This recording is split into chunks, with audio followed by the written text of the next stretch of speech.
నమస్కారం. నా పేరు డాక్టర్ పురు ధవన్. ఈ వీడియోలో మనం కిడ్నీ ఫెయిల్యూర్ స్టేజీల గురించి మాట్లాడబోతున్నాం.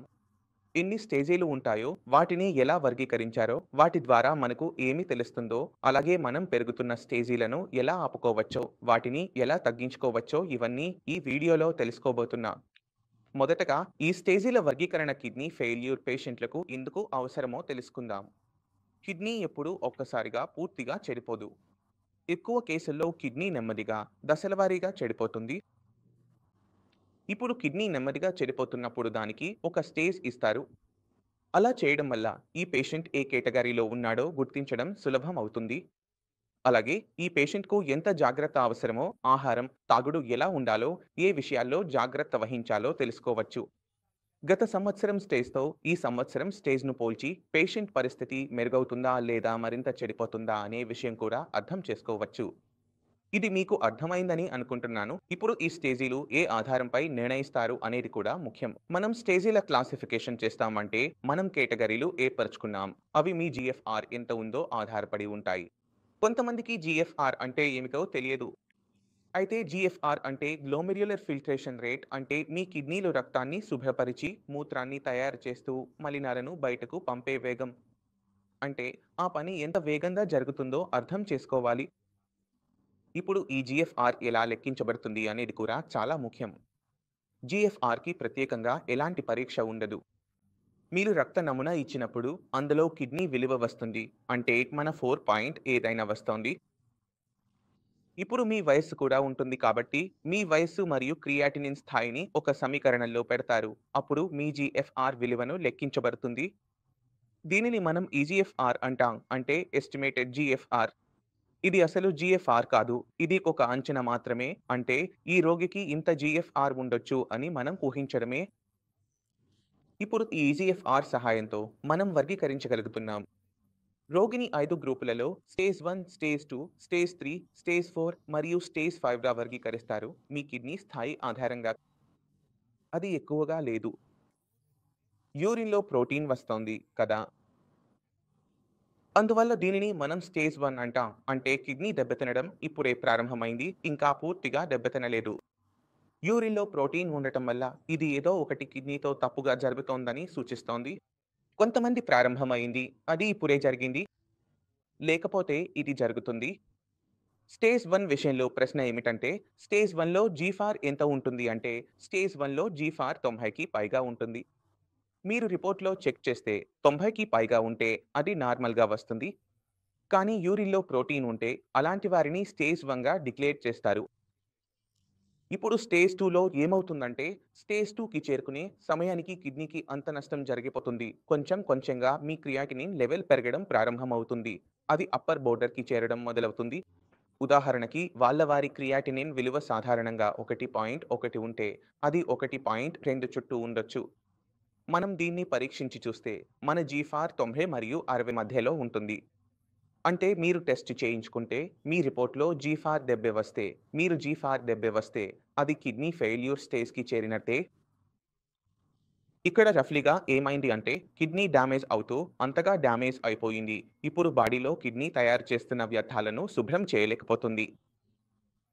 ఈ కారణంగా మన లెవెల్ కొంచెం పెరిగిపోయింది. ఇక్కడికి వచ్చేసరికి నా అభిప్రాయం ప్రకారం కిడ్నీ శాతం వరకు డ్యామేజ్ అయిపోయి ఉంటుంది. ఇప్పుడు మనం స్టేజ్ 3కి వెళ్తాం. స్టేజ్ 3 అంటే క్రియాటినిన్ లెవెల్ ఇక్కడి నుంచి ఇంకా పెరుగుతుంది. కిడ్నీ మరింత డ్యామేజ్ అవుతుంది. మీ జీఫార్ విలువ 30 నుంచి 60 మధ్యలోకి వస్తుంది. దీన్ని 2 భాగాలుగా విభజించారు. ఒకటి 60 నుంచి 45, అంటే 45 నుంచి 60 మధ్యలో ఒక రేంజ్. మరొకటి 45 నుంచి 30 వరకు మరో రేంజ్. అందుకే దీనిని మనం 3A మరియు 3B అని పిలుస్తాం.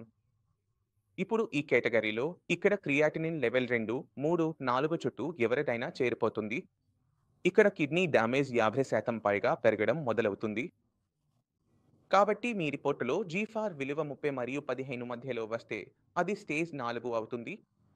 స్టేజ్ 4లో క్రియాటినిన్ లెవెల్ మరింత పెరిగి 4 నుంచి 5 వరకు చుట్టూ కనిపిస్తుంది. ఇక్కడ ప్రోటీన్ లాస్ కూడా జరుగుతుంది. అలాగే ఇక్కడే రోగికి సాధారణంగా లక్షణాలు కనిపించడం మొదలవుతాయి. స్టేజ్ 3 మరియు 4లోకి వచ్చాకే రోగికి తనకు ఏదో తప్పు జరుగుతోందని తెలుస్తుంది. ఇప్పుడు అతను ఏమి అనుభవించవచ్చు అంటే, అతను బలహీనతను అనుభవించవచ్చు. బలహీనతను ఫీల్ అవుతుంటాడు. లేదా అతని శరీరంలో రక్తం తయారవ్వడం లేదు అనిపించవచ్చు. లేదా అతనికి ఊపిరి తీసుకోవడంలో ఇబ్బంది ఉండొచ్చు. అతనికి ఆకలి వేయడం ఆగిపోవచ్చు. లేదా అతనికి దద్దుర్లు మొదలవ్వచ్చు. కిక్ వల్ల కాదు, రోగికి ఇబ్బంది అనిపించినప్పుడే డాక్టర్ దగ్గరికి వెళ్తాడు. ఇప్పుడు స్టేజ్ 3 వచ్చే వరకు రోగికి ఏదో తప్పు జరుగుతోందని అసలు అనిపించదు. కొంతమంది సెన్సిటివ్‌గా ఉంటారు. వాళ్లకు త్వరగా తెలుస్తుంది. కొంతమంది పహ్లా గట్టిగా ఉంటారు. వాళ్లకు ఆలస్యంగా తెలుస్తుంది. మీ కిడ్నీ 50% కంటే ఎక్కువ దెబ్బతినే వరకు అది మీకు లేదా మీ డాక్టర్‌కు ఏదైనా తప్పు జరుగుతోందని అనిపించే లక్షణాన్ని చూపదు. ఇది కిడ్నీ ఫెయిల్యూర్‌లోని అతిపెద్ద సమస్య. పేషెంట్‌కు కిడ్నీ దెబ్బతింటోందా లేదా అనేది గుర్తించడంలో ఎక్కువగా ఈ స్టేజీల దగ్గరే గుర్తించబడుతుంది. ఇప్పుడు మనం స్టేజ్ 5కి వెళ్దాం. కిడ్నీ లెవెల్ 16కు కిందికి వెళ్ళిపోతే దాన్ని మనం స్టేజ్ 5 లేదా SID end stage renal disease అని కూడా అంటారు. స్టేజ్ 5ని ప్రత్యేకంగా ఉంచడానికి కారణం ఇక్కడికి వచ్చేసరికి ఆశ పూర్తిగా ముగిసిపోతుంది. ఇక్కడికి వచ్చేసరికి మీకు డయాలిసిస్ చేయించుకోవాల్సి వస్తుంది. డాక్టర్ పేషెంట్‌కి డయాలిసిస్ చేయించుకోమని చెబుతారు. అందుకే ఇది అటువంటి స్టేజ్. ఇక్కడ పేషెంట్‌కి ఒక విధంగా చెప్పబడుతుంది. పేషెంట్‌కి ఇది చెప్పినప్పుడు అతను భయపడిపోతాడు. ఓకే. నా కిడ్నీ పూర్తిగా పాడైంది. నా జీవితం నాశనం అయింది. నేను నడవలేను. మన దగ్గర ఎలాంటి ఆప్షన్ లేదు. నా బాధ్యతలు ఎలా నెరవేర్చాలి అని అతను ఇంకొక రకమైన గందరగోళంలో మరింతగా చిక్కుకుపోతాడు. కిడ్నీ తప్ప? ఇప్పుడు ప్రశ్న ఏమిటంటే మన దగ్గర ఎలాంటి దారులు ఉన్నాయి? మనం ఎలా మన జీఎఫ్‌ను పెంచుకోవచ్చు లేదా తగ్గించుకోవచ్చు? అలాగే మన ఆరోగ్యాన్ని ఎలా కాపాడుకోవచ్చు? అందుకే మొదట్లో అర్థం చేసుకోవాల్సిన విషయం ఏమిటంటే, కిడ్నీ ఎప్పుడూ తనంతట తానే పాడవ్వలేదు. ఏదో ఒకటి కిడ్నీకి నష్టం కలిగించేలా ఉండేది. అది బీపీ అయినా, షుగర్ అయినా ఏదైనా కావచ్చు. మీరు మీ షుగర్ ఇలాంటి చిన్న చిన్న విషయాలను మీరు నియంత్రణలో పెట్టుకుంటే, మీరు స్వయంగా గమనించండి లేదా డాక్టర్‌ను అడిగి చూడండి. మీ క్రియాటినిన్ స్థాయిలు ఇంకా పెరుగుతాయా లేదా ఆగిపోతాయా అని. మీ శరీరంలో కొత్త నష్టం జరగడం ఆగిపోతే, అప్పుడే పునరుద్ధరణ సాధ్యమవుతుంది. 2 ఒకేసారి జరగలేవు. కాబట్టి మీ శరీరాన్ని మీరు అర్థం చేసుకోండి. మీ శరీరానికి స్వీయ చికిత్స శక్తులు ఉంటాయి. మీ ఇంట్లో మీకు గాయం అయితే, ఎముక విరిగితే అది స్వయంగా మళ్ళీ మానిపోతుంది. మనం కట్టు వేయొచ్చు, ప్లాస్టర్ వేయొచ్చు. కానీ ఎముకను మళ్ళీ కలిపే పని అయితే మన శరీరమే స్వయంగా చేస్తుంది కదా! అలాగే మన ప్రతి అవయవానికి, ప్రతి భాగానికి ఒక ప్రత్యేక శక్తి ఉంటుంది. మన లివర్ పూర్తిగా మళ్ళీ పెరుగుతుంది. మన కిడ్నీ మళ్ళీ పెరగలేకపోయినా దాని పనితీరును బాగా పెంచుకునే సామర్థ్యం ఉంది. ఏదైనా కారణంగా ఒక కిడ్నీ ఇవ్వాల్సి వస్తే లేదా అది పాడైపోతే ఇంకో కిడ్నీ తన పరిమాణాన్ని పెంచుకుంటుంది. ఎందుకు పెంచుకుంటుంది అంటే తన పరిమాణాన్ని పెంచుకుని కిడ్నీ పనితీరును పెంచి కొత్త కిడ్నీ రావడానికి అవకాశం ఇవ్వదు. 2 కిడ్నీల్లో ఒకటి ఉన్నప్పుడు ఇది కిడ్నీకి ఉన్న ప్రత్యేకత. తనను తాను నిర్వహించుకునే శక్తి. సాధారణంగా 2 కిడ్నీలు పాడైతే మనం అక్కడ ఏ విధంగా ముందుకు వెళ్ళాలి అంటే మన దగ్గర ఒక విధానం ఉండాలి. మొదటి విషయం మీ కిడ్నీని ఈ స్థితికి తీసుకొచ్చిన కారణాన్ని మీరు తొలగించాలి. మీ శరీరంలో ఆ శత్రువు ఇంకా ఉన్నట్లయితే అది మీ కిడ్నీకి నష్టం చేస్తూనే ఉంటుంది. మీరు ఎంత ప్రయత్నించినా మీ కిడ్నీని మీరు రక్షించుకోలేరు. ఆ సమస్యను ఆపలేరు. అది పెరుగుతూనే ఉంటుంది. మొదటి పని ప్రతి ఒక్కరిలో బీపీ, షుగర్‌ను నియంత్రణలోకి తీసుకురావాలి. అవసరమైతే నేరుగా వేలాడాలి. అవసరమైతే తలకిందులుగా వేలాడాలి. కానీ బీపీ, షుగర్ నియంత్రణలో ఉండాలి. అంతే పని అయిపోవాలి. ఇక్కడ పట్టుదలతో ముందుకు వెళ్ళాలి. ప్రేమతో ఈ పని జరగదు. ఎందుకంటే బీపీ ఉన్న రోగుల్లో బీపీ పెరగడానికి కారణం కిడ్నీనే. కిడ్నీ వల్లే బీపీ పెరుగుతోంది. మరియు బీపీ ఇంకా పెరిగితే కిడ్నీకి మరింత నష్టం జరుగుతుంది. అందుకే అక్కడ ఆ సైకిల్‌ను మనం బ్రేక్ చేయాలి. బీపీని ఏ ధరకైనా నియంత్రణలోకి తీసుకురావాలి. ఇక్కడ బాడీ తాను మళ్ళీ సరిచేసుకోవడం ప్రారంభిస్తుంది. తన ఫంక్షన్‌ను పెంచేందుకు ప్రయత్నించడం మొదలవుతుంది. దీనికి కొంచెం సహాయం చేయాలి. కిడ్నీని కొంచెం బలపరచాలి. ఆ పని మందులు చేస్తాయి. కానీ ఎక్కువగా పని మీ బీపీని నియంత్రించడమే చేస్తుంది. సరే, ఈ పని పూర్తయింది. రెండవ విషయాన్ని చేయడంలో శరీరాన్ని చెడిపోకుండా చూడాలి. చాలా సార్లు రోగులు వస్తే వాళ్ళ ఆహారం చాలా కఠినంగా నియంత్రించేసుంటారు.